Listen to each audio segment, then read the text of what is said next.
Hello everyone, welcome to my channel KP success zone. दोस्तों, geography NCERT का series हम लोग कर रहे थे और ये क्लास 8 का तीसरा चैप्टर आज हम लोग करने वाले हैं। इससे पहले क्लास 6 और क्लास 7 का चैप्टर अपलोड हो चुका है। क्लास 8 में भी 2 चैप्टर हो चुका है, ये तीसरा चैप्टर है। एक दो दिन से क्लास नहीं आ रहा था, कुछ दिक्कत था दोस्तों, एक्चुअली इलेक्शन ड्यूटी और उसके बाद कुछ घरेलू काम के कारण। तो आज से ये वीडियो फिर से कंटिन्यू होगा और बहुत लोग का कमेंट भी आ रहा था कि सर नेक्स्ट लेक्चर कब अपलोड होगा। तो आज से ये सीरीज फिर से कंटिन्यू रहने वाला है। और आपका जो एग्ज़ाम है दोस्तों TRE 3, जो खासकर BPSC TRE 3 वाले हैं, तो उनका आपका एग्ज़ाम भी दोस्तों आगे बढ़ेगा डेट। तो टेंशन नहीं लेना है, आप लोग पढ़ते चलिए और आपको ज्योग्राफी ज़रूर कंप्लीट होगा, ठीक है। तो चलिए, आज का जो टॉपिक है वो है खनिज शक्ति और संसाधन, और बहुत कुछ इसमें इंपॉर्टेंट पॉइंट है और सबका नोट्स हमने कंप्लीट बना दिया है, एक शॉर्ट नोट्स, ताकि आप उसको अच्छे से पढ़ सके, ठीक है। चलिए पहले पेज में देखते हैं। तो पहले पेज में कीरी सुकांत से मिलने धनबाद के निकट एक पैतृक स्थान है, वहां जा रही है। कीरी विशाल काले क्षेत्र को देखकर आश्चर्यचकित रहती है। सुकांत, यह स्थान इतना काला और धूल भरा क्यों है? तो ये स्थान जो है दोस्तों, इसमें चर्चा की गई है झारखंड के कोयले खदान के बारे में। देख रहे हैं यहाँ कोयले के खदान से ट्रक को भरा जा रहा है।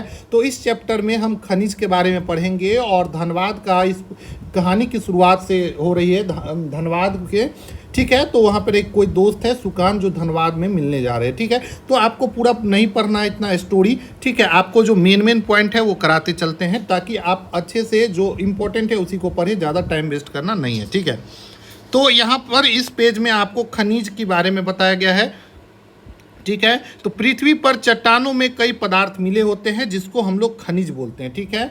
खनिज पृथ्वी की चट्टान परपट्टी पर सभी जगह फैले हैं। खनिज जो है दोस्तों हमारे पृथ्वी के चट्टान में, परपट्टी में सभी जगह फैले हैं। प्राकृतिक रूप से प्राप्त होने वाला पदार्थ जिसका निश्चित रासायनिक संघटक हो, क्या कहलाता है? खनिज कहलाता है। यहाँ से आपको खनिज का परिभाषा मिल गया कि प्राकृतिक रूप से प्राप्त होने वाला पदार्थ जिसका एक निश्चित रासायनिक संगठन हो, ठीक है, क्या बोलते हैं? खनिज बोलते हैं।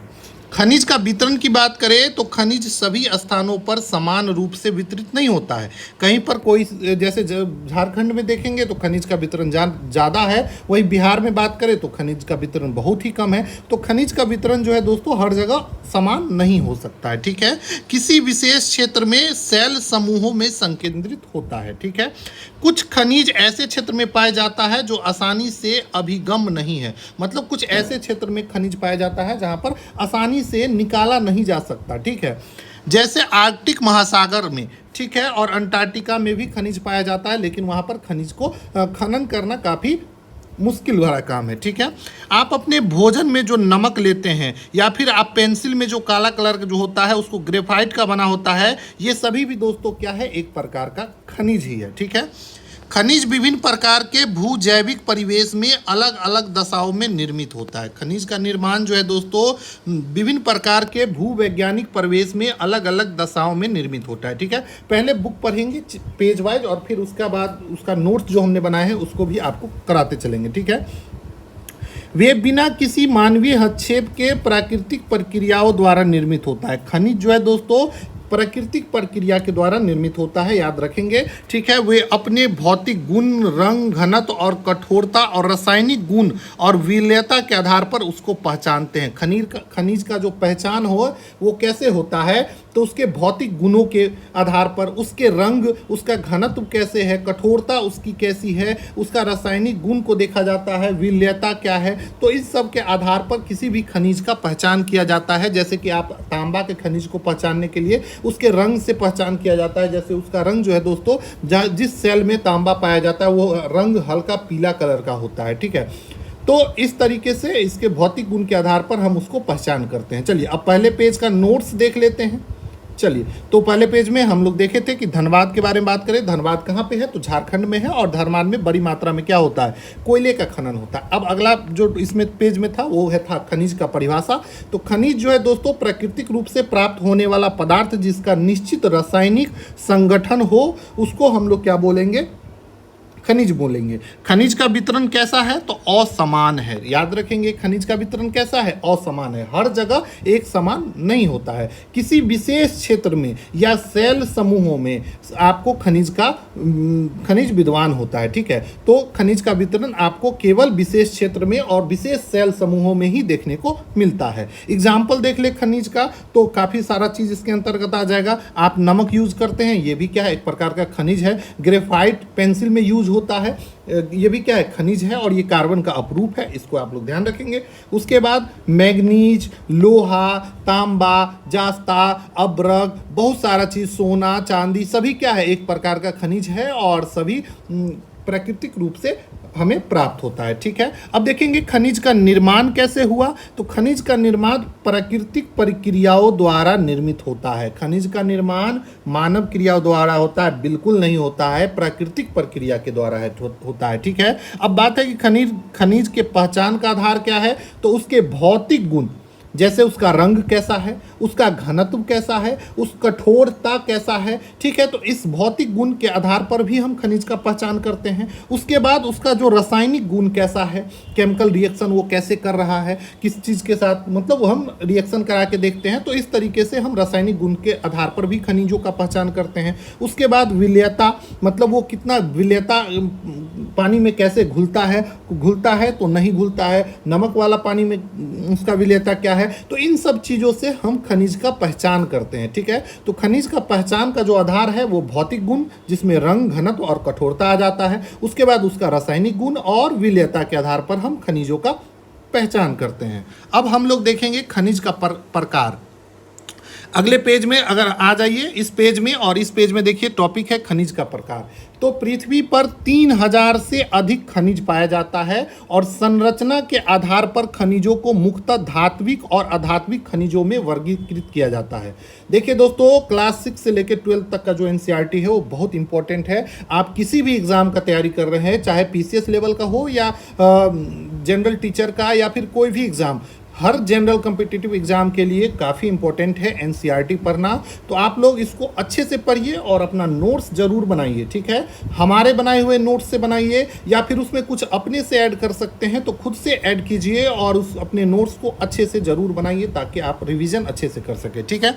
खनिज की बात करें तो खनिज को धात्विक और अधात्विक दो भागों में बांटा गया है, ठीक है। धात्विक में भी दोस्तों लौह और अलौह दो प्रकार के हो जाते हैं धात्विक खनिज। तो इसके बारे में हम डिटेल से पढ़ने वाले हैं, ठीक है। आगे आप देखते हैं कि आप जानते हैं सेल क्या होता है। तो सेल खनिज अवयवों के निश्चित संगठन वाले एक या एक से अधिक खनिजों का एक समूह है। एक या एक से अधिक खनिजों का एक समूह होता है, उसको सेल बोलते हैं। और सेल जिससे खनिजों का खनन किया जाता है उसको अयस्क बोलते हैं, ठीक है। सेल जिससे खनिजों का खनन किया जाता है क्या बोलते हैं? अयस्क कहते हैं, ठीक है। जैसे लोहे का अयस्क है हेमेटाइट, मैग्नेटाइट, ठीक है। इनसे लोहे का निष्कर्षण किया जाता है। अयस्क से हम क्या करते हैं? लोहे को निकालते हैं। तो अयस्क में क्या होता है? कुछ इम्प्योरिटी होती है, मतलब कि उसमें कुछ पदार्थ मिला होता है। उसको प्योर करने के लिए हम उसका निष्कर्षण करते हैं और निष्कर्षण करने के बाद विभिन्न प्रक्रिया उसमें हम लोग पढ़ेंगे कि कैसे धातु का निष्कर्षण होता है आगे क्लास में। तो अयस्क से हम धातु का निष्कर्षण करते हैं और उस तरीके से हमको मेन जो धातु है हमको उपयोग करने लायक मिलता है, ठीक है। 2800 से अधिक खनिजों का पहचान अभी तक हो चुका है, जिसमें केवल 100 अयस्क को ही हम लोग खनिज समझते हैं, ठीक है। तो अयस्कों की संख्या ज़्यादा है लेकिन उससे केवल 100 अयस्क जो है जो खनिज हम लोग समझते हैं, ठीक है। अब देखेंगे खनिज के प्रकार। तो पहला देख लेंगे धात्विक खनिज क्या होता है। खनिजों में धातु कच्चे रूप में होता है, ठीक है। खनिज में धातु जो होता है कच्चे रूप में होता है। धातु की प्रकृति की बात करें तो धातु जो है दोस्तों कठोर होता है, ऊष्मा और विद्युत का सुचालक होता है, ठीक है। तो धातु से होकर ऊष्मा का प्रवाह हो सकता है, विद्युत का प्रवाह हो सकता है। तो धातु जो होता है क्या है? ऊष्मा और विद्युत का सुचालक है, इसको भी याद रखेंगे। धूति या चमक इसकी विशेषता है, ठीक है। तो धातु की विशेषता क्या है कि धातु जो होता है वो चमकदार होता है, ठीक है। उसके बाद लौह अयस्क, बॉक्साइट, मैंगनीज अयस्क इसके उदाहरण है। तो धात्विक खनिज के उदाहरण क्या क्या हो जाएगा? तो लौह अयस्क हो जाएगा। बॉक्साइट किसका है? तो एल्युमिनियम का अयस्क है। उसके बाद मैंगनीज अयस्क, ये सभी जो है दोस्तों धात्विक खनिज है। धात्विक खनिज को भी दोस्तों लौह और अलौह दो भागों में विभाजित किया जाता है। नाम क्लियर है। लौह खनिज, लौह धात्विक कौन होता है? जिसमें लोहे की मात्रा मौजूद होती है, और जिसमें लोहे की मात्रा नहीं मौजूद होगा वो अलोह कहलाएगा। ठीक है। लौह खनिज में आ जाएगा लौह अयस्क, मैग्नीज, क्रोमोमाइट। ठीक है। इस सभी में लोहा होता है, इसलिए इसको क्या बोलते हैं? लौह बोलते हैं, लौह धातु बोलते हैं। ठीक है। उसके बाद अलोह कौन कौन हो जाता है? जिसमें लोहा प्रेजेंट नहीं होता है। ठीक है। जिसमें किंतु अन्य धातु होता है, जैसे सोना, चांदी, तांबा, सीसा, ये सभी क्या है? ये भी धातु है, लेकिन इसमें लोहा प्रेजेंट नहीं होता है। ठीक है। तो इसको ध्यान रखना है। अब देखेंगे अधात्विक खनिज के बारे में। ये अधात्विक खनिज जिसमें धातु नहीं होता है। ठीक है। इसमें आ जाता है आपको चूना पत्थर, अब्रक, जिप्सम, ये सभी जो है दोस्तों अधात्विक खनिज का उदाहरण है, तो इसको याद रखेंगे। खनिज ईंधन जैसे कि कोयला, पेट्रोलियम, ये सभी भी दोस्तों क्या है? तो अधात्विक खनिज ही है। जो भी ईंधन है, जैसे कोयला और पेट्रोलियम क्या है? ईंधन के रूप में हम लोग प्रयोग करते हैं, तो ये सभी क्या है? अधात्विक खनिज है। तो अधात्विक खनिज पूछ देगा कि इनमें से कौन सा अधात्विक खनिज है, तो आप आराम से क्वेश्चन कर ले जाएंगे। ठीक है। अब देखेंगे कि खनिजों का जो खनन होता है वो कैसे होता है। तो खनिजों का खनन परवेधन, आखनन द्वारा निष्कर्षित किया जाता है। ठीक है। विभिन्न विधि का प्रयोग किया जाता है। तो खनिज को निष्कर्षण के लिए जो प्रयोग किया जाता है, तो देखिए सबसे पहले खनन करेंगे, उसके बाद उसका परवेधन और फिर आखनन। ठीक है। तो अलग अलग तरीके से करते हैं। खनन में भी दो प्रकार है, एक है विवृत खनन और एक है कुपकी खनन। तो हर चीज़ को डिटेल से हम पढ़ने वाले हैं। ठीक है। तो इस पेज में यहाँ तक है। पृथ्वी की सतह के अंदर दबी शैलों से खनिजों को बाहर निकालने की प्रक्रिया को हम क्या बोलते हैं? खनन बोलते हैं। तो खनन क्या होता है कि पृथ्वी के अंदर जो दबा हुआ शैल है उससे खनिज को बाहर निकालने की प्रक्रिया को खनन बोलते हैं। ठीक है। खनिज जो कि कम गहराई पर, अब देखिए खनिज में जो कम गहराई पर होता है, स्थित होता है, उसको पृष्ठीय स्तर को हटाकर, मतलब उसका जो पृष्ठीय स्तर है उसको ही हटा देते हैं और उसको डायरेक्ट निकाल देते हैं, तो उसको विवृत खनन बोलते हैं। विवृत खनन में गहराई क्या होता है? कम गहराई पे होता है। ठीक है। खनिज जो होता है कम गहराई पे। ठीक है। और कुपकी में ज़्यादा गहराई पे। तो ये आराम से आप इसको ध्यान रख सकते हैं। ज़्यादा गहराई पे होता है क्या? तो खनिज। खनिज क्या होता है? ज़्यादा गहराई पर होता है। ठीक है। अधिक गहराई में स्थित खनिजों को निक्षेपण के लिए आप किसका प्रयोग करते हैं? तो गहन वेदन, जिसे कूपक कहते हैं। ठीक है। गहन वेदक जिसे कूपक बोलते हैं। कूपकी खनन, और इस खनन को कूपकी खनन भी बोलते हैं। देखिए जैसे यहाँ पर अपतटीय तेल का प्रवेधन खनिज और शक्तिशाली संसाधन के द्वारा निकाला जाता है। तेल निकालने की प्रक्रिया यहाँ दिखाया गया है। ठीक है। अब देखेंगे पेट्रोलियम और प्राकृतिक गैस, जो कि धरातल के बहुत नीचे होता है, उसे बाहर निकालने के लिए आपको कूपों की खुदाई की जाती है। ठीक है। तो कूपी खनन का प्रयोग किसके लिए किया जाता है? तो पेट्रोलियम और प्राकृतिक गैस। ठीक है। तो अगर पूछा जाए पेट्रोलियम और प्राकृतिक गैस का खनन किस विधि से होता है, तो कूपों की खुदाई के द्वारा। ठीक है। कूपी खनन बोलते हैं उसको, कूपकी खनन, तो इसी माध्यम से होता है। ठीक है। क्योंकि यह धरती के बहुत ज़्यादा गहराई पे उपलब्ध होता है। इस प्रकार बाहर निकालने के गहन को कूपों की खुदाई कहते हैं और इसे प्रवेधन कहते हैं। ठीक है। और कूपों की खुदाई से जो निकाला जाता है उसी को दोस्तों हम क्या बोलते हैं? प्रवेधन कहते हैं। ठीक है।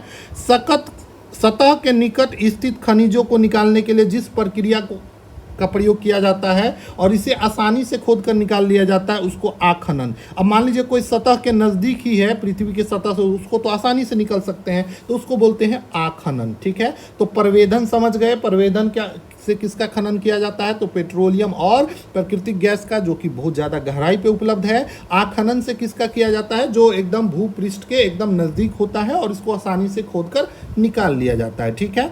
तो इस पेज में हम यहाँ तक पढ़ेंगे। अगला टॉपिक है खनिज का वितरण। इससे पहले आइए नोट्स में एक बार इसी चीज़ को अच्छे से लिख लिए हैं, तो उसको भी आप लोग देख लीजिए। तो खनिज का प्रकार हम लोग पढ़ लिए। खनिज के प्रकार संरचना के आधार पर धात्विक और अधात्विक दो भागों में बांटेंगे। धात्विक जिसमें धातु कच्चे रूप में मौजूद होता है। धातु का गुण क्या क्या होता है? तो कठोर होता है। उष्मा और विद्युत का क्या होता है? सुचालक, मतलब उससे होके उष्मा और विद्युत प्रभावित हो सकता है। ठीक है। इसलिए और इसमें एक क्या होता है? विशेष प्रकार का चमक देखने को मिलता है। उदाहरण अगर देख ले धात्विक खनिज का, तो लौह अयस्क, मैग्नीज और क्रोमोमाइट इसके उदाहरण है।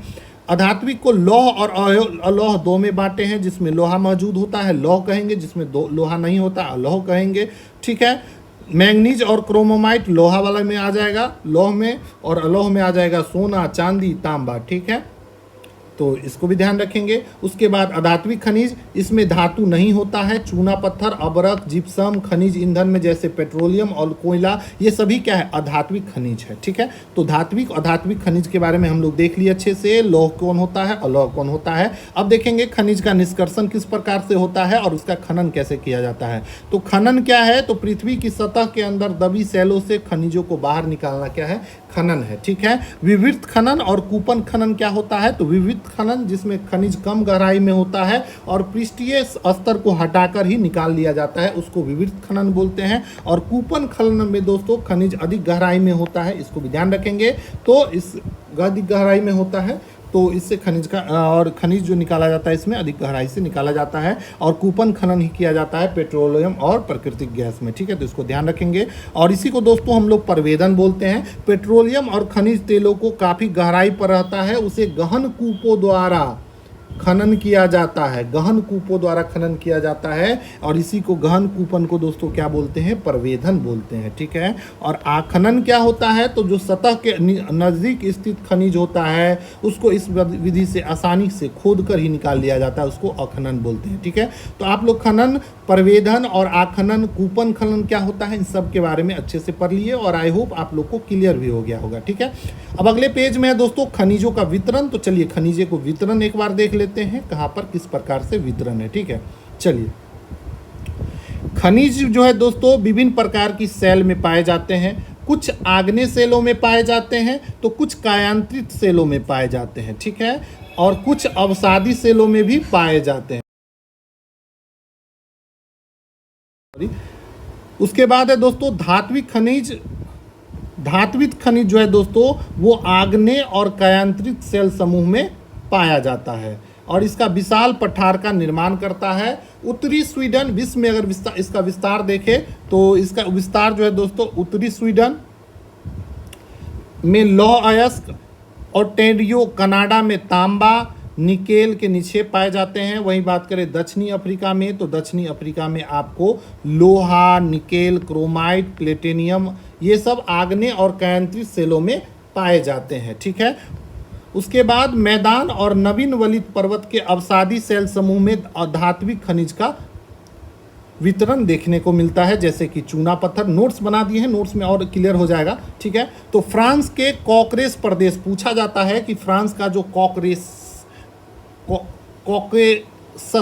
कॉकेसस प्रदेश जो है दोस्तों वो किसके लिए प्रसिद्ध है, तो चूना पत्थर के लिए। बहुत बार पूछा गया है क्वेश्चन। ठीक है, तो इसको ध्यान रखेंगे। उसके बाद जॉर्जिया और यूक्रेन में किसका निक्षेप मिलता है, तो यहाँ पर मैग्नीज का निक्षेप, और अल्जीरिया में फास्फेट संस्करण के कुछ उदाहरण है। ठीक है, खनिज ईंधन जैसे कोयला और पेट्रोलियम भी अवसादी स्तर में पाया जाता है। तो यहाँ पर देखिए आपको क्लियर करके हम यहाँ बता देंगे।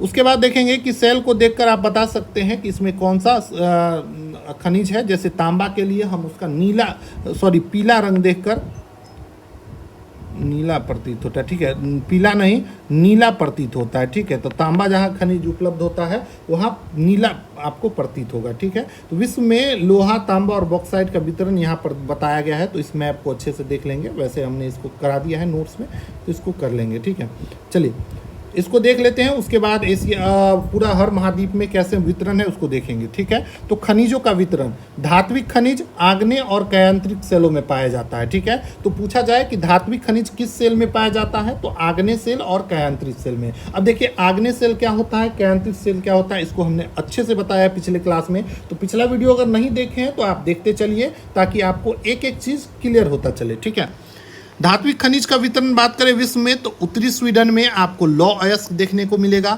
कनाडा में तांबा देखने को मिलेगा, निकेल देखने को मिलेगा, और दक्षिण अफ्रीका में लोहा, निकेल, क्रोमाइट और प्लेटिनियम का वितरण देखने को मिलेगा। ठीक, अधात्विक खनिज की अब बात करेंगे तो अधात्विक खनिज जो है दोस्तों मैदानी तथा नवीन पर्वत के अवसादी सेल में पाया जाता है। मैदानी और नवीन पर्वत मतलब जो नया पर्वत है उसके अवसादी सेल में पाया जाता है अधात्विक खनिज।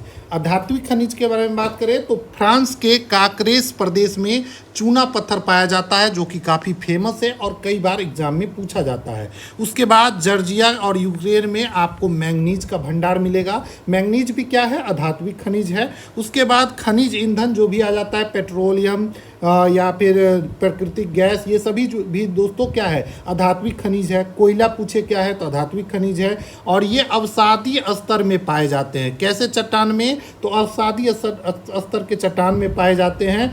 और खनिज ईंधन सबसे ज़्यादा आपको सऊदी अरब, ईरान में देखने को मिलता है। ठीक है, चलिए अब विश्व में देख लेते हैं किस तरीके से वितरण है। ठीक है, एक चीज़ और याद रखना है कि स्विट्जरलैंड जो है दोस्तों, यहाँ पर किसी प्रकार का ज्ञात खनिज निक्षेप नहीं है। ठीक है, याद रखेंगे विश्व में कौन सा ऐसा स्थान है जहाँ पर किसी भी प्रकार का खनिज का निक्षेप नहीं पाया जाता है, तो वो जगह है दोस्तों स्विट्जरलैंड। ठीक है, अब तक चलिए हम लोग सभी महादेश में देखते हैं। सबसे पहले हम एशिया में देखेंगे। तो एशिया में चीन और भारत के पास विशाल लौह अयस्क का निक्षेप देखने को मिलता है और महाद्वीपीय विश्व के आधे से अधिक टीन का जो उत्पादन होता है वो चीन में ही होता है। ठीक है, चीन, मलेशिया और इंडोनेशिया ये विश्व में टीन के उत्पादन में सबसे ज़्यादा है, अग्रणी राज्य है। ठीक है, और राज्य बोल रहे हैं, सॉरी, देश है।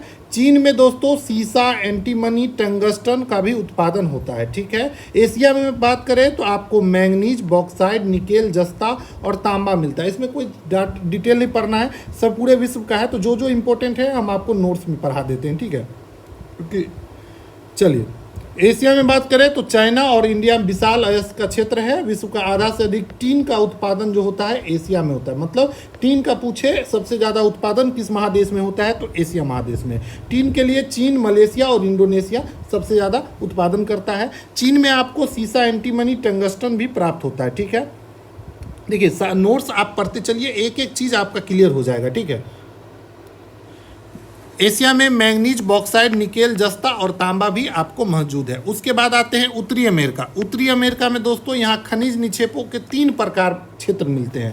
पहला है दोस्तों कनाडियन शील्ड प्रदेश। कनाडियन शील्ड प्रदेश में आपको लौह अयस्क, निकेल, सोना, यूरेनियम और तांबा का खनन होता है। ठीक है, तो याद रखेंगे 3 प्रकार का है कनाडियन शील्ड प्रदेश, उसके बाद है अल्पेशियन पर्वत और पश्चिमी कार्डिलेरा। ठीक है, और तीनों जगह को देखेंगे तो कनाडियन शील्ड प्रदेश में आपको लौह अयस्क, निकेल, सोना, यूरेनियम और तांबा का खनन होता है। ठीक है, उसके बाद अल्पेशियन पर्वत और में यहाँ पर कोयले का खनन होता है। तो पूछ दिया जाए कि उत्तरी अमेरिका में कोयले का खनन कहाँ पे होता है तो अल्पेशियन पर्वत श्रेणी में। ठीक है, अल्पेशियन पर्वत कहाँ पे है तो उत्तरी अमेरिका में है। ठीक है, उसके बाद पश्चिमी कार्डिलेरा, यहाँ पर तांबा, सीसा, जस्ता, सोना और चांदी मिलता है। तो मेनली आपको अल्पेशियन पर्वत याद रखना है, कोयले के खनन के लिए फेमस है। उसके बाद दक्षिणी अमेरिका में आ जाए तो दक्षिणी अमेरिका में आपको ब्राज़ील जो कि विश्व के सबसे उच्च कोटि का लौह अयस्क का उत्पादन करता है। ठीक है, तो विश्व में अगर पूछे जाए सबसे अच्छा लौह अयस्क कहाँ का है तो दोस्तों ये है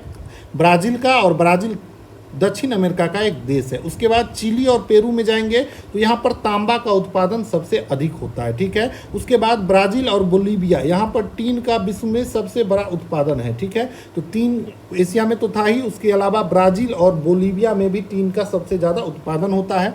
इसके अलावा अन्य सारे खनिज थोड़ा थोड़ा तो पाया जाता ही जानते हैं। खनिज तेल की बात करें तो दक्षिण अमेरिका में Venezuela, Argentina, Chile, Peru, Colombia में खनिज तेल मिलता है। तो ये मेनली आपको याद रखना है कि लौह अयस्क के बारे में ब्राज़ील वाला जो कि उच्च कोटि का होता है। ठीक है, चलिए ये पूरा उसको बताया गया है, तो कुछ भी नहीं छूटेगा, आपको एक एक चीज़ कवर कराया जा रहा है। ठीक है, अफ्रीका की बात करें, अफ्रीका महादेश में देखिए अफ्रीका जो है दोस्तों खनिजों में काफ़ी धनी है और यहाँ पर हीरा, सोना, प्लेटिनियम का विश्व में सबसे बड़ा उत्पादक अगर कोई है तो अफ्रीका है। ठीक है, जिम्बाब्वे और जायरे, विश्व में सोने का बड़ा भाग दोस्तों यहीं से उत्पादन होता है। कहाँ से तो जिम्बाब्वे और जायरे। जिम्बाब्वे और जायरे दोनों कहाँ का देश है तो अफ्रीकन देश है और सबसे बड़ा सोना का भाग का उत्पादन होता है।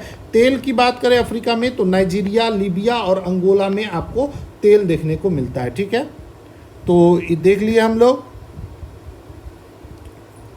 उसके बाद हम देखेंगे ऑस्ट्रेलिया महादेश में आ जाते हैं। तो ऑस्ट्रेलिया महादेश में विश्व का बॉक्साइट का सबसे बड़ा उत्पादक अगर कोई है तो वो है ऑस्ट्रेलिया। ठीक है, बॉक्साइट का याद रखेंगे, सबसे बड़ा उत्पादक कौन है तो ऑस्ट्रेलिया। देखिए चैप्टर बोरिंग लग सकता है आपको, लेकिन काफ़ी इंपॉर्टेंट क्वेश्चन बनते हैं यहाँ से और बहुत पूछा जाता है। और नीचे जो दोस्तों खनिज के बारे में और है तो सब कुछ इंपॉर्टेंट है, बायोगैस सब के बारे में भी पढ़ेंगे, पवन ऊर्जा नीचे। तो उसका पूरा लास्ट तक वीडियो जरूर देखिएगा और नोट्स जरूर बनाइएगा। ठीक है, ऑस्ट्रेलिया में देखिए पश्चिमी ऑस्ट्रेलिया के काला गुर्गी और क्षेत्रों में आपका सोना का सबसे बड़ा निक्षेप। तो पूछेगा ऑस्ट्रेलिया का जो काला गुर्गी है वो किस चीज़ के लिए फेमस है, तो सोने के उत्पादन के लिए। ठीक है, तो याद रखेंगे सोने के लिए। ठीक है, अब देखेंगे खनिज का उपयोग किस चीज़ के लिए करते हैं। तो खनिज का उपयोग हम लोग उद्योगों में करते हैं। आभूषण जो हम लोग पहनते हैं, सोना चांदी डायमंड सभी क्या है, एक प्रकार का खनिज ही है। सिक्का का निर्माण भी दोस्तों क्या होता है, खनिज से ही होता है। कंप्यूटर उद्योग में जैसे सिलिकन भी क्या है, एक खनिज है और इससे कंप्यूटर का चिप बनाया जाता है। तो सोलर सिस्टम में भी देखें तो सिलिकॉन का बहुत प्रयोग होता है। तो हर जगह खनिज का उपयोग आपको देखने का मिलता है। ठीक है, अब बात करेंगे खनिजों का संरक्षण के बारे में। ठीक है, यहाँ से चलिए इसको पढ़ते हैं। खनिज जो है दोस्तों अनवीकरणीय संसाधन है। अनवीकरणीय संसाधन मतलब जिसका आवश्यकता से ज़्यादा अगर उपयोग किया जाए, मतलब जिसको बनने में बहुत टाइम लगता है और ये खत्म हो सकता है। ठीक है, इसका निर्माण संचय में हजारों वर्ष लग जाता है और मानवीय उपयोग की दर की तुलना में इसकी निर्माण की दर जो है बहुत धीमी है। मतलब आप जिस रफ्तार से मानव इसको खर्च कर रहा है उस रफ्तार में इसका निर्माण नहीं होता है। निर्माण में काफ़ी समय लग जाता है, हजारों साल लग जाता है। इसलिए खनिज का संरक्षण बहुत ही जरूरी है। खनन की प्रक्रिया के समय बर्बादी को घटाना आवश्यक है और धातुओं का पुनर्चक्रण, मतलब कि जो भी धातु हम यूज करते हैं उसको पुनर्चक्रण करें, मतलब फिर से उसका उपयोग करें। तो ये सब तरीका है जिससे हम खनिज संसाधनों को संरक्षित किया जा सकता है। ठीक है, तो खनिज का संरक्षण देख लिए। खनिज क्या है, अनवीकरणीय संसाधन है। और नवीकरणीय संसाधन क्या होता है, जिसका निर्माण मतलब कि बहुत निर्माण होने में बहुत टाइम लगे और अगर ज़्यादा उपयोग किया जाए तो समाप्त हो सकता है, उसको अनवीकरणीय संसाधन बोलते हैं। ठीक है, इसके निर्माण में हजारों वर्ष लगते हैं और मानव का जीवन तो बस मुश्किल से 100 साल भी नहीं है, तो आप जान ही सकते हैं। खनिज के संरक्षण का तरीका क्या है कि धातु को क्या करना चाहिए, पुनर्चक्रण करना चाहिए और निर्माण के दर जो है उसको निर्माण के दर बढ़े, इसके लिए हम क्या करना चाहिए, उपयोग में सीमित तरीके से इसका उपयोग करना चाहिए। ठीक है, अब देखेंगे शक्ति संसाधन क्या होता है। अब इसमें भी कुछ कहानी दिया गया है। सन्नी की माँ दिन की शुरुआत गीजर से करती है, इस्त्री करने के लिए ब्लेंडर में ग्लास संतरे का जूस निकालने के लिए हम हर जगह क्या करते हैं, विद्युत से हम क्या लेते हैं, शक्ति लेते हैं, ऊर्जा लेते हैं। गैस स्टोव को चलाना हो उस सब के लिए भी हमको ऊर्जा चाहिए, बत्ती पंखा इस सब के लिए। ठीक है, और देखिए पंखे का बटन बंद करना भूल जाता है। तो ये सब चीज़ करके कहानी तरीके से बताया गया है। और इसमें हम यहाँ से देखते हैं कि शक्ति ऊर्जा हमारे जीवन के लिए बहुत महत्वपूर्ण भूमिका निभाते हैं, चाहे उद्योग में हो, कृषि में हो, परिवहन में, संचार में, प्रतिरक्षा। शक्ति की आवश्यकता मतलब ऊर्जा की हमको हर जगह आवश्यकता होती है। ठीक है, यहाँ पर देख रहे हैं विद्युत भंडारण हेतु राष्ट्रीय शक्ति ग्रिड बनाया गया है और ग्रिड बताया गया है। ग्रिड से ही क्या होता है, विद्युत का सप्लाई होता है। ठीक है, अब हम देखेंगे ऊर्जा के परंपरागत स्रोत क्या क्या है। तो परंपरागत स्रोत, ऊर्जा के परंपरागत स्रोत वे हैं जो लंबे समय के समान उपयोग में लाए जा रहे हैं, जैसे कि ईंधन और जीवाश्म ईंधन। ये सब क्या है, परंपरागत ऊर्जा स्रोत के दो मुख्य स्रोत है। ठीक है, अब हम लोग पढ़ेंगे ईंधन के बारे में। तो ईंधन का उपयोग हम लोग खाना पकाने और ऊष्मा प्राप्त करने के लिए करते हैं। ग्रामीणों द्वारा उपयोग की गई 50% से अधिक ऊर्जा जो प्राप्त होता है वो ईंधन से ही प्राप्त होता है। ठीक है, उसके बाद हम लोग पढ़ेंगे परंपरागत ऊर्जा स्रोत, ऊर्जा के परंपरागत स्रोत के बारे में और इसके क्या क्या। तो देखिए खनिज तेल हो जाएगा, प्राकृतिक गैस, ये सब क्या है, परंपरागत स्रोत है। ईंधन, कोयला, जल विद्युत, ये सब क्या है, परंपरागत स्रोत है। और सबका लाभ और हानि यहाँ पर दिखाया गया है। खनिज तेल का क्या लाभ है, तो आसानी से परिवहन में हम इसको यूज करते हैं। पेट्रोल रसायन उद्योग का आधार है। ठीक है, इसकी हानि क्या है, तो तेज अधिलपता, गैस रिसाव के कारण ऑक्सीजन का अपक्षय, मतलब कि प्रदूषण बढ़ता है, ऑक्सीजन की मात्रा में कमी हो जाता है। निम्नमुख प्रदूषण के कारण अम्लीय वर्षा हो जाता है। तो खनिज तेल का ज़्यादा हम लोग यूज करेंगे तो ठीक है। नए ईंधन का अन्वेषण आसान नहीं है। ठीक है। उसके बाद प्राकृतिक गैस आसानी से परिवहनीय, इसका लाभ पूछे, प्राकृतिक गैस का यूज क्या है, लाभ इस पूछेंगे तो आसानी से परिवहन मतलब एक जगह से दूसरी जगह ले जाने में आसानी होता है। तेल और कोयले से अधिक स्वच्छ है प्राकृतिक गैस, ठीक है, और तेल से सस्ता भी है, ठीक है। तो प्राकृतिक गैस और खनिज तेल में अगर पूछा जाए कौन ज़्यादा अच्छा है तो प्राकृतिक गैस हमारे लिए सबसे ज़्यादा अच्छा है, ठीक है। ऊर्जा के परंपरागत स्रोत में ईंधन और कोयला, जल विद्युत सबके बारे में यहाँ पर दिया गया है, तो इसको आप लोग देख लेंगे और सबके लाभ और हानि देख लेंगे। जल विद्युत का क्या है, प्रदूषण मुक्त है, सबको एक एक मतलब डिटेल से पढ़ेंगे, ठीक है। तो नीचे आपको सारा क्लियर हो जाएगा, ठीक है।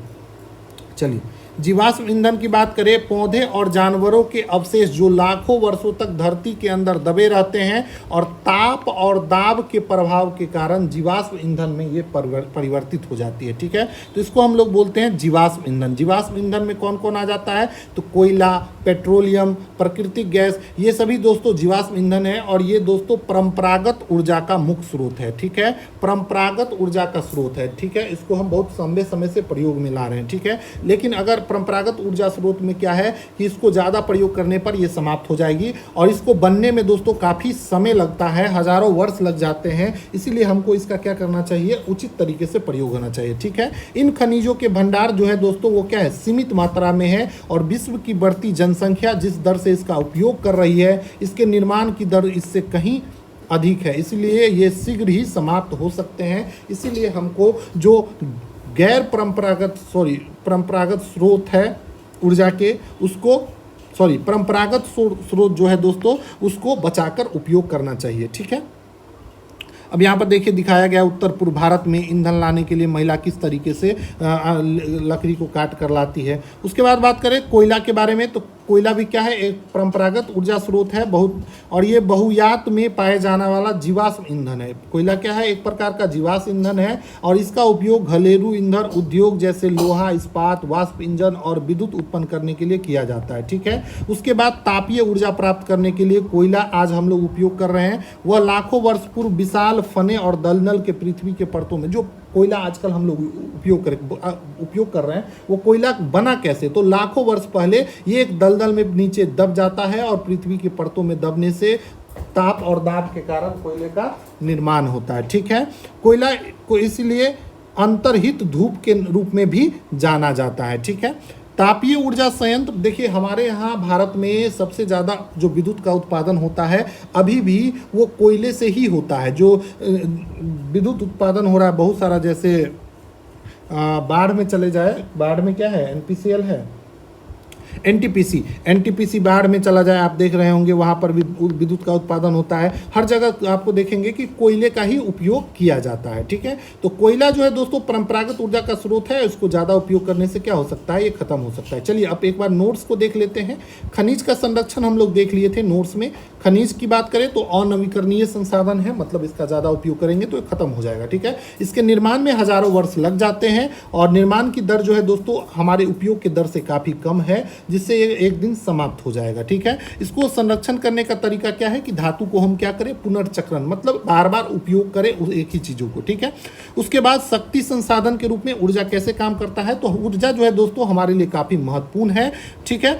इसका उपयोग हम लोग बहुत जगह करते हैं, उद्योग में, चाहे कृषि हो, परिवहन हो, संचार हो, सभी जगह पर हमको शक्ति की आवश्यकता होती है, इसके बिना कुछ भी नहीं चल सकेगा, ठीक है। अब शक्ति संसाधन को हम लोग दो पार्ट में बांटेंगे। पहला है दोस्तों परंपरागत ऊर्जा स्रोत और दूसरा है गैर परंपरागत, ठीक है। तो सबसे पहले हम लोग परंपरागत ऊर्जा स्रोत को देखेंगे।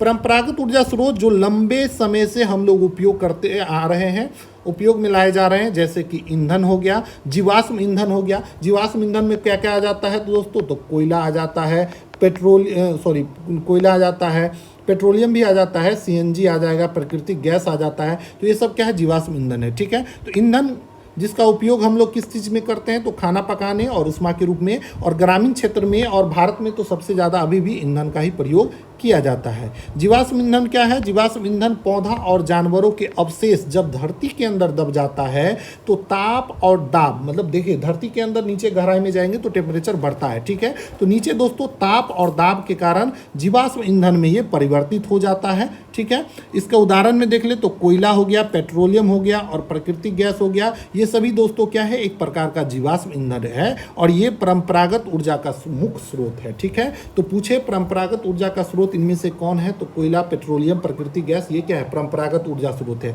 लेकिन वहीं पे बात करें अगर सौर ऊर्जा क्या है, तो सौर ऊर्जा जो है दोस्तों गैर परंपरागत ऊर्जा का स्रोत है, ठीक है। तो इसको ध्यान रखेंगे, नीचे हम लोग पढ़ेंगे गैर परंपरागत ऊर्जा के स्रोत के बारे में, ठीक है।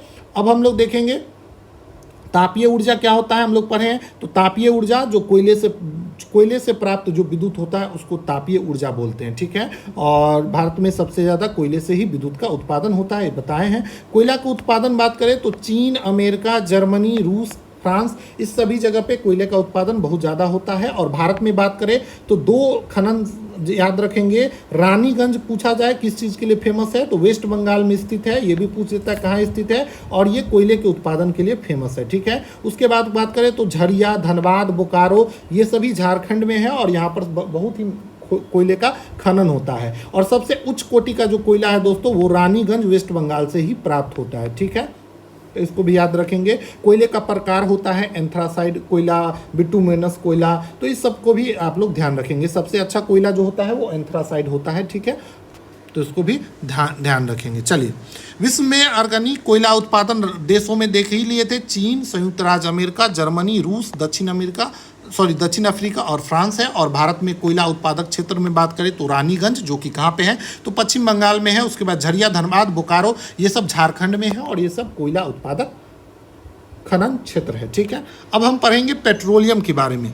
तो पेट्रोल जो है दोस्तों जिससे आपकी कार, आपकी मोटरसाइकिल, आपकी बाइक चलती है, ठीक है। तेल जो आपकी साइकिल को चरमराने से रोकती है।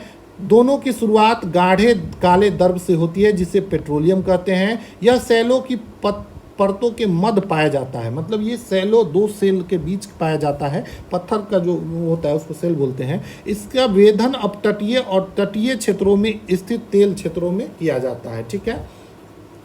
इसको दोस्तों निकालने के लिए परिष्करणशाला भेजा जाता है, वहाँ इसका परिष्कृत करके पेट्रोलियम बनाया जाता है। और परिष्कृत पेट्रोलियम के प्रक्रम में आपको विभिन्न उत्पाद भी निकलते हैं। इससे पेट्रोलियम के परिष्करण, जब पेट्रोलियम को हम शोधन करते रहते हैं तो उससे अलग अलग पदार्थ निकलते हैं जो भी काफ़ी इंपॉर्टेंट है, जैसे कि डीजल, पेट्रोल, मिट्टी का तेल, मोम, प्लास्टिक, स्नेहक, ये सभी दोस्तों क्या है पेट्रोलियम के परिरक्षण के दौरान, पेट्रोलियम को बनाने के दौरान प्रक्रम में ही प्राप्त होते हैं, ठीक है।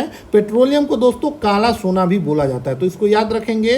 पेट्रोलियम को क्या बोला जाता है तो काला सोना बोला जाता है, क्योंकि यह काफ़ी मूल्यवान है। और पेट्रोलियम के मुख्य उत्पादन देश में बात करें तो ईरान, इराक, सऊदी अरब, ये सभी दोस्तों पेट्रोलियम के खोज के बाद एक अमीर देश बन गया और सबसे मुख्य उत्पादन जो है यही तीनों राज्य है। उसके अलावा राज्य बोल रहे हैं देश है, उसके अलावा कतर में भी देखने को मिलता है। अन्य मुख्य उत्पादक की बात करें तो संयुक्त राज्य अमेरिका के पास भी दोस्तों पेट्रोलियम का बहुत सारा भंडार है। रूस, वेनेजुएला और अल्जीरिया में भी इसका भंडार देखने को मिलता है, ठीक है। भारत के मुख्य उत्पादक क्षेत्र में, भारत में अगर देख ले तो पेट्रोलियम का कहाँ कहाँ उत्पादन होता है तो चलिए असम में, असम के डिगबोई में, उसके बाद मुंबई में है दोस्तों बम्बई हाई, और कृष्णा और गोदावरी नदी का जो डेल्टा क्षेत्र है वहाँ पर भी दोस्तों पेट्रोलियम का उत्पादन भारत में होता है और पाया जाता है, ठीक है। आगे हम लोग पढ़ेंगे। चलिए उससे पहले हम एक बार नोट्स देख लेते हैं पेट्रोलियम से। पेट्रोलियम गाढ़े काला द्रव है और परिष्कृत पेट्रोलियम के प्रक्रम में हमको क्या क्या प्राप्त होता है तो डीजल, पेट्रोल, मिट्टी का तेल, मोम, प्लास्टिक, स्नेहक। स्नेहक क्या होता है जो ग्रीस हम लोग लगाते हैं उसी को स्नेहक बोलते हैं, तो इसको भी ध्यान रखेंगे। काला सोना बोला जाता है इसको, तो काफ़ी इंपॉर्टेंट है, पूछ सकता है आपसे और पूछा भी है कई बार एग्जाम में कि काला सोना किसे बोला जाता है तो पेट्रोल को बोला जाता है, क्योंकि ये काफ़ी मूल्यवान है। इसका उत्पादन क्षेत्र की बात करें तो विश्व में अगर देखेंगे तो ईरान, इराक, सऊदी अरब, कतर, ये सब दोस्तों कोयले का पेट्रोलियम का उत्पादन क्षेत्र है। भारत में बात करें तो असम के डिगबोई में और मुंबई में, महाराष्ट्र के मुंबई में बम्बई हाई और कृष्णा और गोदावरी का डेल्टा क्षेत्र जो है दोस्तों पेट्रोलियम के उत्पादन के लिए जाना जाता है, ठीक है। चलिए अब हम देखेंगे प्राकृतिक गैस। प्राकृतिक गैस पेट्रोलियम निक्षेप से साथ पाया जाता है, तब निर्मुक्त होता है या तब मुक्त होता है जब अपरिष्कृत तेल को धरातल पर लाया जाता है। इसका प्रयोग घरेलू वाणिज्य ईंधन में, प्राकृतिक गैस का उपयोग घरेलू और वाणिज्य ईंधन के रूप में किया जाता है। रूस, नॉर्वे, यूके, नीदरलैंड इसका प्रमुख उत्पादन है। भारत में बात करें तो जैसलमेर, कृष्णा गोदावरी डेल्टा, त्रिपुरा, मुंबई के कुछ तटीय क्षेत्रों में प्राकृतिक गैस संसाधन उपलब्ध है। ठीक है, विश्व का बहुत से कम देश ही है जिसके पास आपको प्राकृतिक गैस का भंडार देखने को मिलता है। ठीक है, तो इस सब को ध्यान रखना है। उसके बाद बात करें तो जीवाश्म ईंधन का अनियंत्रित जलाना और अनियंत्रित टोटी के टपकने के समान है, और ज़्यादा इसका प्रयोग करने से जिस प्रकार से जल सूख जाता है टोटी से, उसी तरीके से जीवाश्म ईंधन भी खत्म हो सकता है। तो ऊर्जा का जो परंपरागत स्रोत है इसका दोहन कम करना चाहिए और इसको सावधानी पूर्वक उपयोग करना चाहिए ताकि भविष्य के लिए भी ये सुरक्षित रहे। ठीक है, तो प्राकृतिक गैस क्या होता है, इसका नोट्स आप लोग देखते चलिए। यह पेट्रोलियम निक्षेप के साथ पाया जाता है और यह तब निर्मुक्त होता है जब अपरिष्कृत तेल का धरातल पर लाया जाता है। इसका प्रयोग घरेलू और वाणिज्यिक ईंधन के रूप में किया जाता है। इस पर प्रमुख उत्पादन कौन कौन सा हो जाएगा, रूस, नॉर्वे, यूके और नीदरलैंड। भारत में बात करें तो जैसलमेर, कृष्णा गोदावरी डेल्टा और त्रिपुरा में आपको प्राकृतिक गैस का भंडार देखने को मिलता है। ठीक है, उसके बाद बात करें जल विद्युत। जल विद्युत जो है दोस्तों ये आ जाता है आपको परंपरागत स्रोत के अंतर्गत।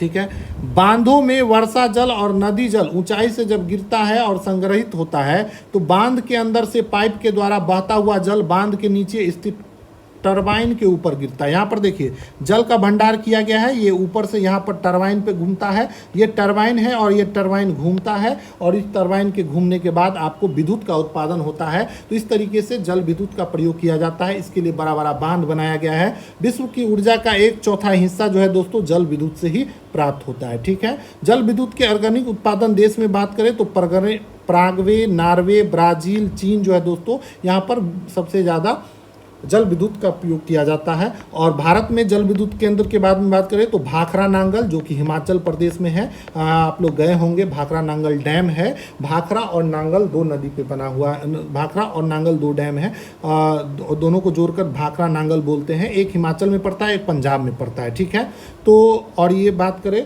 तो दोनों के मिलकर ये चलता है और सतलुज नदी पे है। भाखरा नांगल डैम पूछा जाए तो सतलुज नदी पे है, कई बार ये पूछा जाता है। ठीक है, तो ये जल विद्युत केंद्र है भारत का। ठीक है, उसके बाद गांधी सागर, नागार्जुन सागर, दामोदर नदी घाटी, ये सभी दोस्तों क्या है जल विद्युत केंद्र है जो कि भारत में है। ठीक है, नागार्जुन सागर, गांधी सागर और दामोदर नदी घाटी, ये तीनों नदी घाटी किस नदी पे हैं तो आपको कमेंट करके बताना है। जल्दी से कमेंट करके बताइए। ठीक है, चलिए आगे देखेंगे।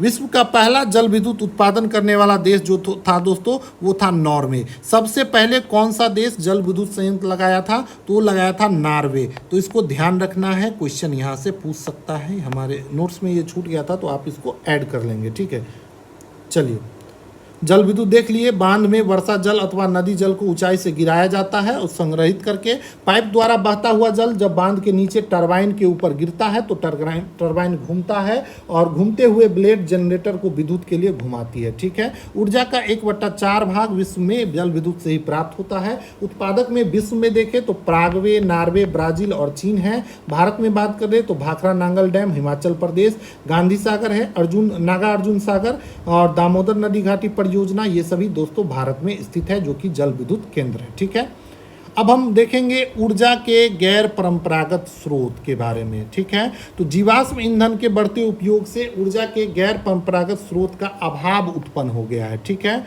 यदि वर्तमान के दर से इसका उपयोग लगातार होता चला जाए तो ऊर्जा का जो परंपरागत स्रोत है वो धीरे धीरे खत्म होता चला जाएगा। इसका उपयोग पर्यावरणीय प्रदूषण भी पैदा करता है और गैर परंपरागत स्रोत जैसे कि सौर ऊर्जा, पवन ऊर्जा, ज्वारीय ऊर्जा, ये दोस्तों नवीकरणीय ऊर्जा स्रोत है। इसका उपयोग आवश्यक है क्योंकि ये दोस्तों खत्म नहीं होता है। ठीक है, ये नवीकरणीय है। ठीक है, इसमें इसके अंतर्गत आ जाता है सौर ऊर्जा। सौर ऊर्जा की बात करें तो सूर्य की ऊष्मा और प्रकाश ऊर्जा को प्रतिदिन हम अनुभव करते हैं।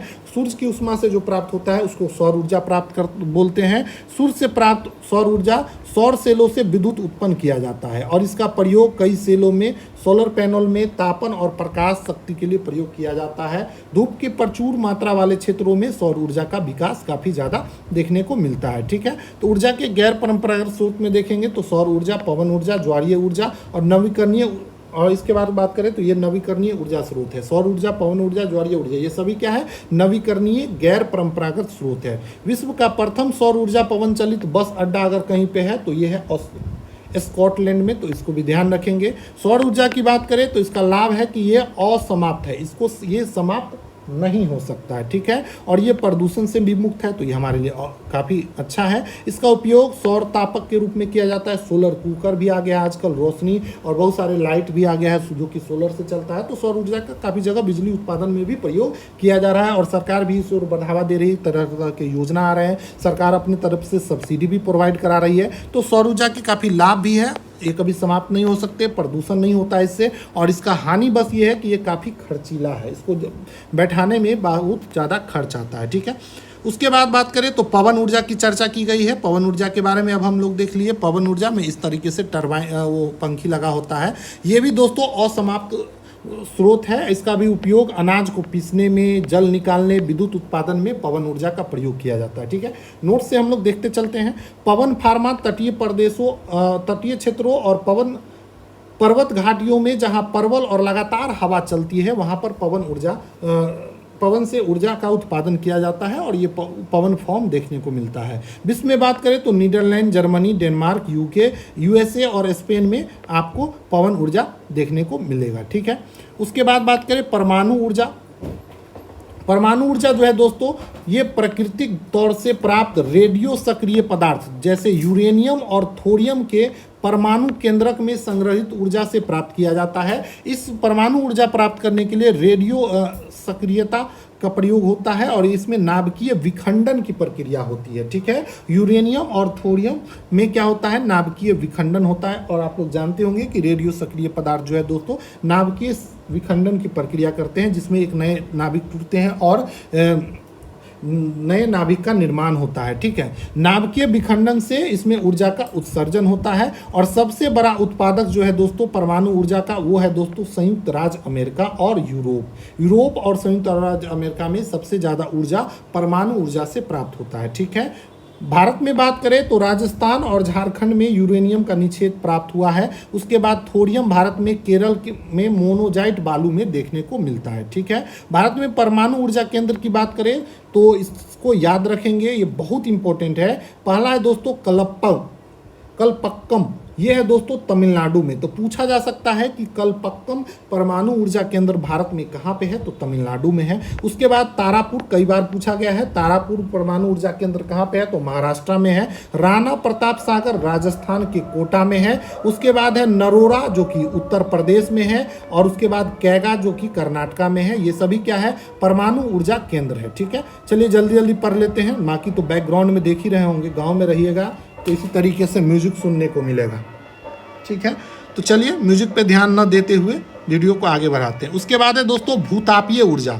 भूतापीय ऊर्जा के बारे में अब चर्चा किया गया है। देखिए, ताप ऊर्जा से जो पृथ्वी से प्राप्त होता है, ताप ऊर्जा जो पृथ्वी से प्राप्त होता है उसको भूतापीय ऊर्जा कहलाता है। और पृथ्वी के अंदर गहराई बढ़ने पर तापमान में क्या होता है? लगातार वृद्धि होता है। और कई जगह आप लोग देखते हैं कि धरती के नीचे से गर्म जल निकलता है, तो गर्म जल का स्रोत जो है दोस्तों पृथ्वी पर आ जाता है और इसी से हमको भूतापीय ऊर्जा प्राप्त होता है। ठीक है, इसका उपयोग खाना बनाने में, ऊष्मा प्राप्त करने में, नहाने में किया जाता है। ठीक है, यूएसए में बात करें तो विश्व का सबसे बड़ा भूतापीय ऊर्जा का संयंत्र अगर कहीं पे है तो यूएसए में है। ठीक है, भारत में आप भूतापीय ऊर्जा का क्षेत्र संयंत्र आपको कई जगह देखने को मिलेगा। जैसे हिमाचल प्रदेश में अगर जाएंगे तो मणिकरण एक जगह है और सौभाग्य से मुझे यहाँ जाने का मौका मिला। मणिकरण में सिखों का एक पवित्र गुरुद्वारा भी है और वहीं पर ये गर्म पानी का एक कुंड है और वहीं पे भूतापीय ऊर्जा संयंत्र भी लगाया गया है और यहाँ पर काफ़ी गर्म पानी निकलता है नीचे से। और अगर आप लोग मणिकरण जाएंगे तो ये कुल्लू डिस्ट्रिक्ट में पड़ता है, आप चंडीगढ़ से जा सकते हैं, कसौल होते हुए इसका रास्ता है।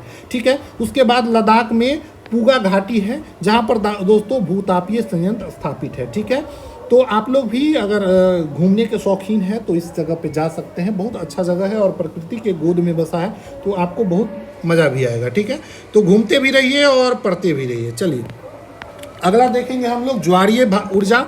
ज्वार से उत्पन्न ऊर्जा को ज्वारीय ऊर्जा करते हैं। अब देखिए ज्वार उत्पन्न कहाँ होता है, तो समुद्र में ज्वार उत्पन्न होता है और तटीय क्षेत्रों में आपको ज्वारीय ऊर्जा संयंत्र लगाया जाता है। ठीक है, ज्वार भाटा की ऊर्जा का उपयोग बांध से स्थापित टरबाइन को घुमाने के लिए किया जाता है और इसमें देखिए ज्वारीय ऊर्जा में टरबाइन का प्रयोग किया जाता है। और यहाँ पर आप देख सकते हैं ज्वारीय ऊर्जा का प्रयोग किया जाता है। ज्वार जब उठता है, ज्वार भाटा का उपयोग विद्युत उत्पन्न करने के लिए किया जाता है। यहाँ पर ये टरबाइन है और ये जनरेटर घुमाता है। टरबाइन ये पंखी को घूमता है, इससे जनरेटर घूमता है और जिससे विद्युत उत्पन्न होता है। ठीक है, तो ये सब चीज़ ये जो है दोस्तों आपको तटीय क्षेत्रों में आपको देखने को मिलेगा। ठीक है, विश्व का प्रथम ज्वारीय ऊर्जा स्टेशन जो है दोस्तों वो कहाँ पर, तो फ्रांस में स्थापित किया गया था। ठीक है, तो इसको याद रखेंगे। और भारत में देखेंगे ज्वारीय ऊर्जा दोस्तों ये कच्छ की खाड़ी में आपको देखने को मिलेगा। यहाँ पर विशाल ज्वारीय मिल का स्थापना किया गया है कच्छ की खाड़ी में। और कच्छ की खाड़ी कहाँ पे है दोस्तों, तो ये है दोस्तों गुजरात में। ठीक है, और बॉर्डर लगता है ये पाकिस्तान के साथ। अब अगला जो हम लोग पढ़ेंगे बायोगैस के बारे में। बायोगैस जो है दोस्तों, बायोगैस के बारे में चलिए यहाँ देख लेते हैं कुछ। बायोगैस जो है दोस्तों जैविक अवशिष्ट, मृत पौधे और जंतु अवशेष, पशुओं का गोबर, रसोई के अपशिष्ट, इसको गैसीय ईंधन में बदला जाता है, इसे बायोगैस बोलते हैं। ठीक है, यहाँ पर देखिए एक तरह का टैंक लगाया गया है और इसमें ये सब डाला जाता है और ये मृदा से उर्वरक के रूप में इसको हम निकाल भी लेते हैं खाद के रूप में और इसका प्रयोग भी हम लोग कर लेते हैं। ठीक है, बायोगैस में आपको मीथेन और कार्बन डाइऑक्साइड